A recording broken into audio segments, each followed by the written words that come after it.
बैठ जाइए। ये एक दिन का मामला तो है नहीं, लड़ाई लंबी है, इसलिए तैयारी लंबी करनी पड़ेगी। इसलिए बैठ जाइए इत्मीनान से। यहाँ पर जितने लोग आएंगे उनकी बात सुनिए। खड़े रहने से क्यों अपनी ताकत गंवा रहे हैं? बैठ जाइए पहले और इधर उधर मत जाइए। हम लोग एक मकसद के लिए यहाँ पर इकट्ठा हुए हैं।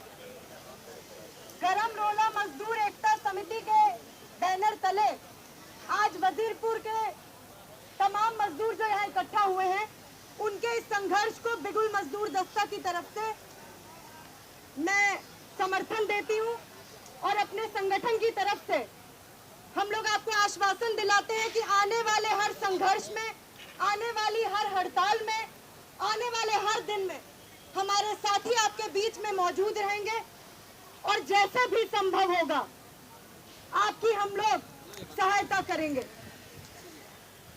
वजीरपुर में जो हड़ताल इस बार आज 6 जून के दिन शुरू हुई है, यह तीसरी ऐसी हड़ताल है। पिछले 2 सालों में भी मजदूरों ने अपने संघर्षों के दम पर, अपनी एकता के दम पर जो हड़ताल की, पहली हड़ताल में साप्ताहिक छुट्टी का हक जो था वो हक उन्होंने जीता। दूसरी हड़ताल में 1500 रुपए वेतन करना था तो वो हक भी जीत लिया। तीसरी हड़ताल में आपके मांग पत्रक को यहाँ तमाम साथियों ने अपनी बात में रखा। जो सबसे बड़ी मांग बनती है वो ये है कि 8 दिन के कार्य दिवस के हिसाब से जो न्यूनतम मजदूरी बनती है हेल्पर के लिए और कुशल मजदूर के लिए, वो न्यूनतम मजदूरी यहाँ के मालिकान दे। और ऐसा करके वो मजदूरों पे कोई एहसान नहीं करेंगे। ये मजदूरों के कानूनी हक है। और बड़े शर्म की बात है कि यहीं बगल में लेबर कोर्ट है और लेबर कोर्ट के तमाम अधिकारियों के नाक के नीचे यहाँ के फैक्ट्री मालिकान इन सारे कानूनों को अपनी जेब में रख के घूमते हैं और इसका उल्लंघन सरेआम करते हैं। क्या यहाँ के लेबर डिपार्टमेंट को मालूम नहीं है कि मजदूरों को 8-8 घंटे का काम तो कहीं कराया नहीं जाता है। 12-14 घंटे खटाकर 1300 डिग्री से ज्यादा तापमान में उनको खटाकर उनको न्यूनतम मजदूरी तक नहीं देती है। क्या मिल रहा है आपको? 3000, 4000। और ये देने के बाद मालिक को इतनी शर्म नहीं आती है कि हमसे पूछता है कि तुम लोग कौन हो, क्यों यहाँ घूम रहे हो? क्या इसलिए घूम रहे हैं ताकि तुम सारों की जमातों को हम लोग ये चेता दें कि अगर ये सारा तुम्हारा गोरख धंधा जारी रहा तो वजीरपुर का मजदूर चुप नहीं बैठेगा। तुम्हारी नाक में दम करके हम लोग अपने हक हासिल कर सकते हैं। लेकिन साथियों, ये भी जानना जरूरी है कि आज सिर्फ दिल्ली में वजीरपुर का मजदूर नहीं लड़ रहा है। आज देश में कोने कोने में मजदूर अपने संघर्षों को लेकर सड़कों पर उतर रहे हैं, फैक्ट्रियों के गेट जाम कर रहे हैं, फैक्ट्रियों पर कब्जा तक कर रहे हैं। राजस्थान में भिवाड़ी नाम की एक जगह है जहाँ पर श्रीराम पिस्टन नाम की एक बड़ी कंपनी है। उसके 1800 मजदूर पिछले 1 महीने से ज्यादा समय से हड़ताल पर बैठे हैं। क्या इसकी भनक है आपको?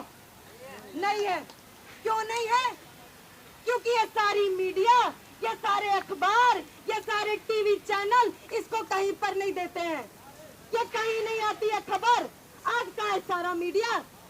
वजीरपुर में इतनी बड़ी घटना हो रही है कि ज्यादातर फैक्ट्रियों को बंद करके, काम बंद करके मजदूर इकट्ठा हो रहे हैं, तो पूरी मीडिया कहाँ है?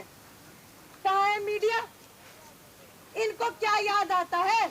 इनको ये याद आता है कि नरेंद्र मोदी हमारे लिए अच्छे दिन लाने वाले हैं। इसलिए सारे मीडिया 16 मई से पहले लगातार यही प्रसारित कर रहे थे।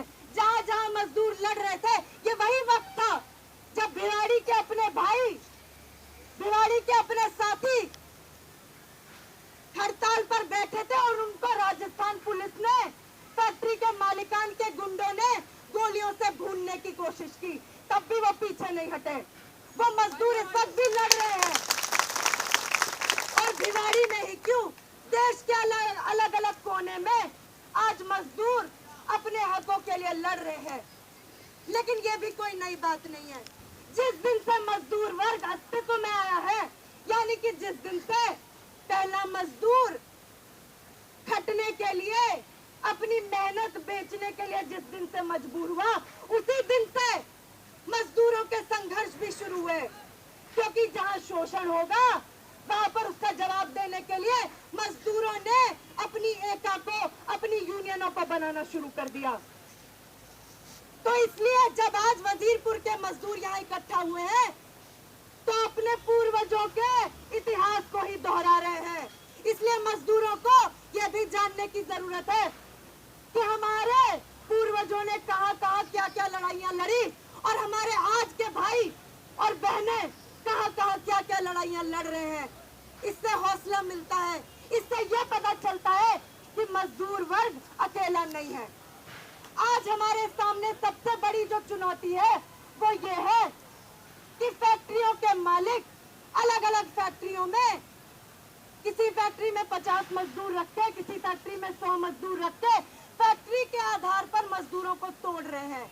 इसलिए आज के जमाने में जब मुनाफा तो बेशुमार पैदा हो रहा है, वहीं पर मजदूरों की मेहनत की लूट भी बेशुमार बढ़ी है।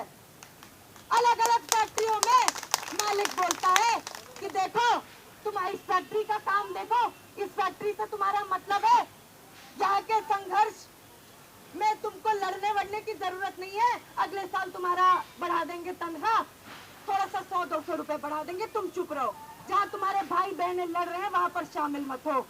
तो फैक्ट्रियों की इन चौहदियों को तोड़ना पड़ेगा।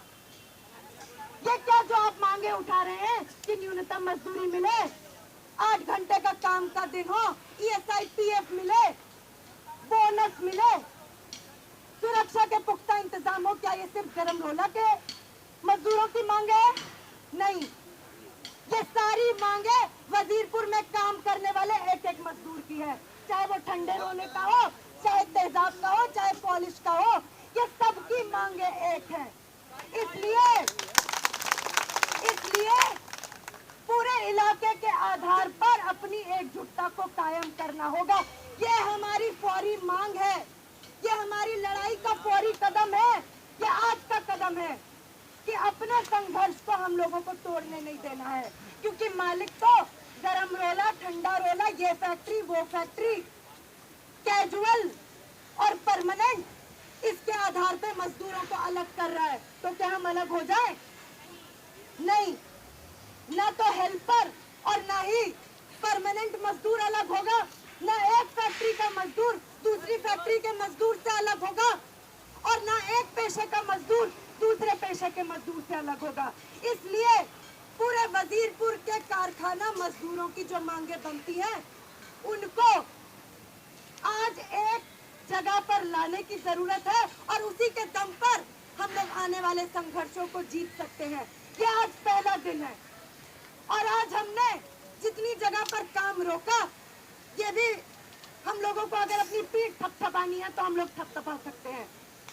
लेकिन आज पहले दिन में ये सारे दिनों का काम हमने पूरा नहीं किया है। हमको अपनी बात जो कि पर्चों में हमने लिख दी है, इस बात को हमें ठंडा रोला के मजदूरों में भी ले जाना होगा।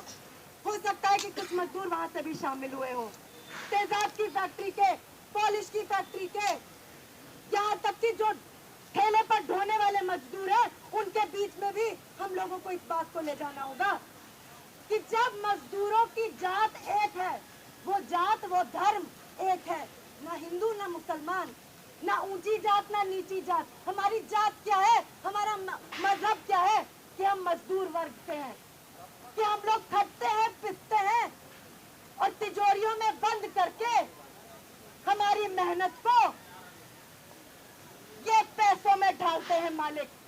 इसलिए इलाके के आधार पर वजीरपुर के मजदूरों को अपनी एकजुटता कायम करनी होगी। और हमारी दूरगामी मांग क्या होनी चाहिए?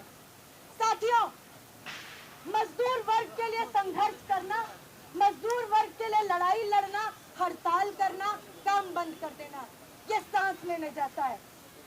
क्योंकि मजदूर ये नहीं करेगा तो जो मिल भी रहा है ना, मालिकों के गिद्ध और ये पूरी पूंजीवादी व्यवस्था ये एक एक करके नोचने जाएगी।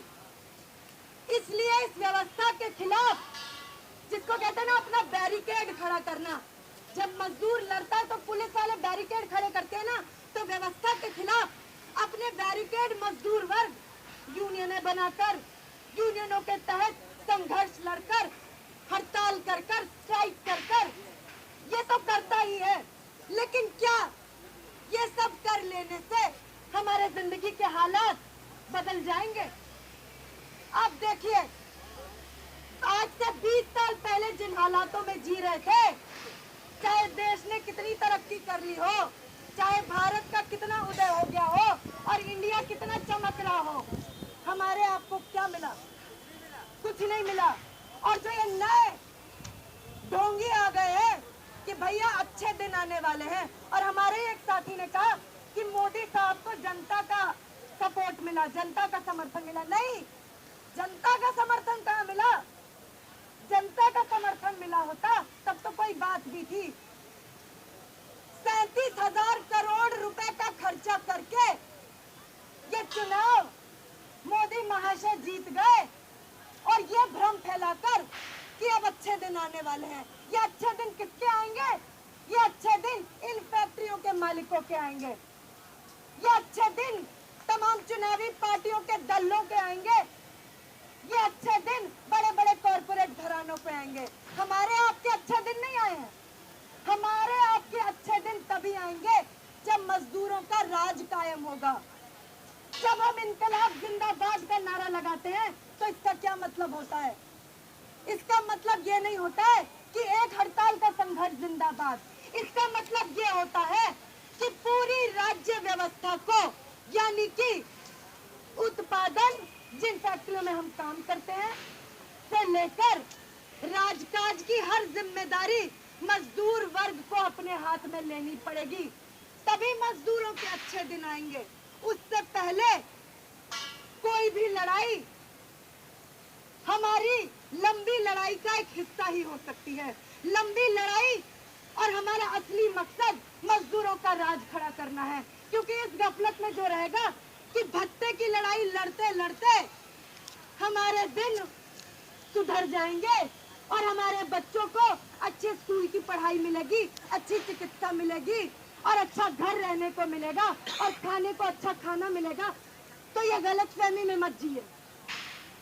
हमारे अच्छे दिन तब आएंगे जब मजदूर वर्ग इस पूरी व्यवस्था पर अपना कब्जा करेगा।